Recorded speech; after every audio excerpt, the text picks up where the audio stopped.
Definitely. AI has been a big buzzword in the contact center industry for a few years, but I think our industry is starting to see tangible benefits now, as well as innovation on top of that, like generative AI, so Chat GPT, OpenAI, and the like. And I guarantee that's going to be the talk of the town at CCW this year. So I mean, we're all trying to get our arms around how these types of technologies will change consumer behavior in the near and long terms, and then how we can use it to make our teams more effective and efficient as well. I mean, I use Chat GPT to plan my 2-week holiday in Italy with my husband.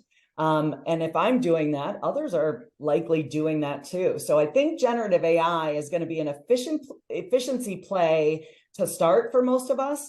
And then it will venture into bigger and different areas of our business. So not sure I can exactly predict where it's going to hit, but I'm really confident it's coming fast, it's coming furiously, and we need to really be educated on the power of this new tech and also the risks, and then stair step into it. I think this is going to enable the human element more and more. It's not going to get rid of the human element. The human's going to be additive to the technology enablement here.